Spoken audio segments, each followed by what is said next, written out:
All right, what's going on, you guys? Another LeetCode video today. This one's called Find Median from DataStream. So they basically want us to implement a median finder class.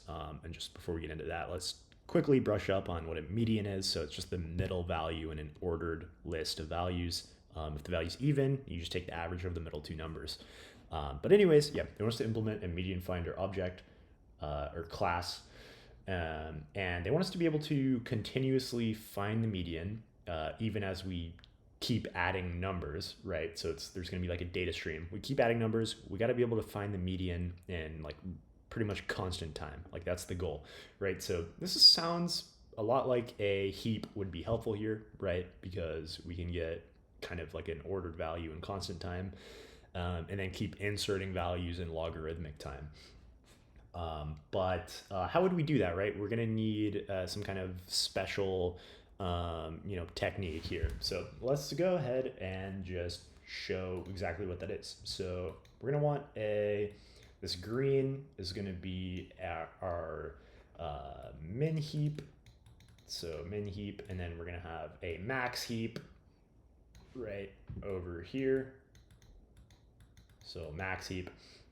And basically what we're going to want to do is we're going to have a min heap and we're going to have a max heap, and we're going to want to keep balancing them so that they have the same number of values, or the max heap has one more value than the min heap. You know, if it's in total values, total number of values odd, right? It's going to have one more value, but we're going to want to balance these, right, as much as we can so that the median is right here in the center, right? It's going to be the top of the min heap and the top of the max heap, which we can access in constant time, right? So that's like the trick here.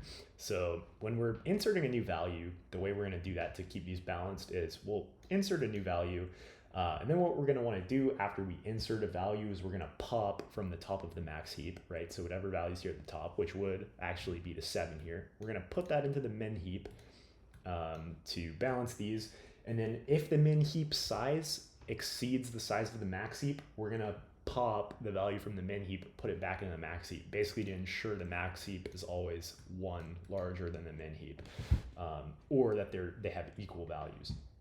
So if we try to put in another value here, let's try to put in like a 6 or a smaller value. So let's put in a 1.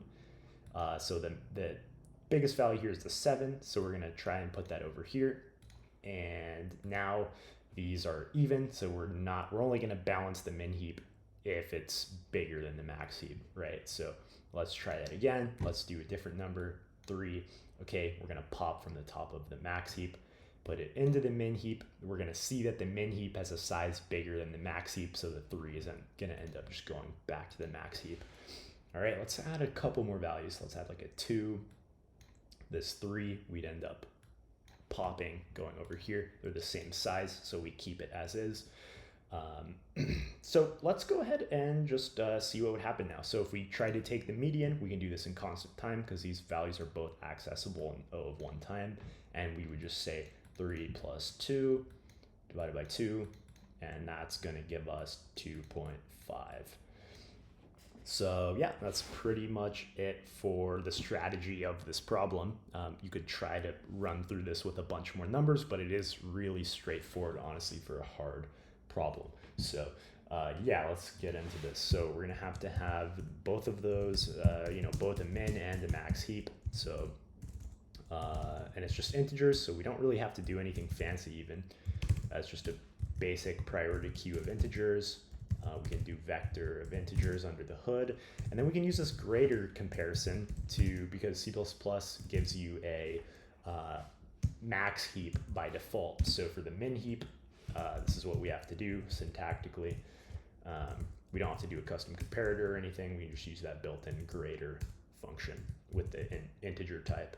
So for the max heap, we have to do way less. I'm going to specify that this is a vector under the hood, but we don't need any comparator. By default, this will be a max heap. So yeah, that's pretty much it for the data members. Now for median finder, we don't have to do anything in the constructor. Both of these get instantiated by default automatically. So constructor, we can just leave that empty.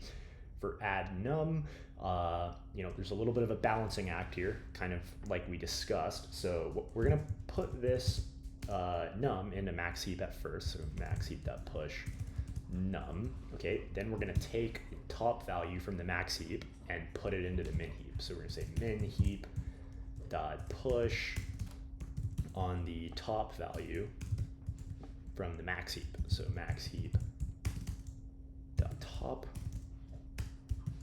and then we can just pop from the max heap. So max heap dot pop.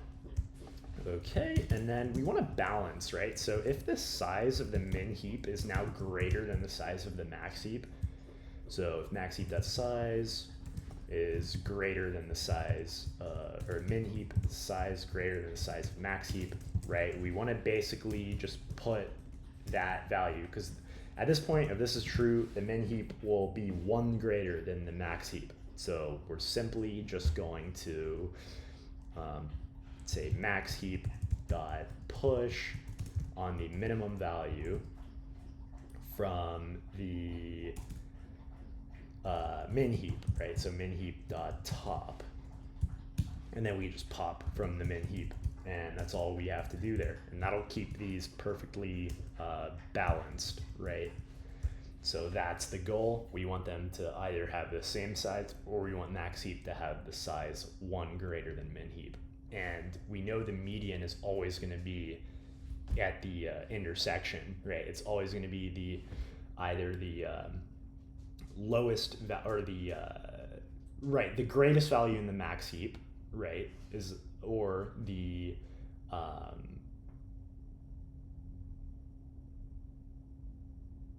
it's going to be the average of those two top values. So we're just going to say if for this, because we know either the max heap is going to be greater or they're going to have the same size, and that can tell us what we need to do if it's even or odd, right? So if the size of max heap is greater than the size of min heap,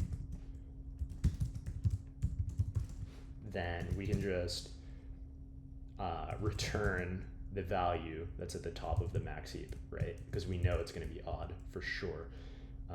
And the max heap always has 1 more value if it's odd with the way we set up the balancing. So otherwise, we're going to return that average, right, of both. So let's turn this into a double. We'll say double min heap dot top plus, we're going to turn max heap into a double also for the division, because they're integers, right? So, and they want a double, so double min heap dot top plus double max heap dot top, and then just that, we can use 1 more parenthesis, and then just divide that by 2.0. That'll give us the median. So yeah, that's pretty much it for this problem. So let's just submit this. In terms of the time and space complexity, I mean, it's just going to be, it's going to be big O of n time to store all in integer elements, and then, or big O of n space rather, to store all all in integer elements, and then the time complexity is just going to be in log n, right? So in, because we have to iterate over in numbers we're adding, log n for actually getting them into the heap and removing them from the heap, right? So in log n, and then it's just constant time for finding the median. So yeah, hopefully this video helped you understand this problem better. If it did, leave a like and subscribe. See you guys in the next video. Peace.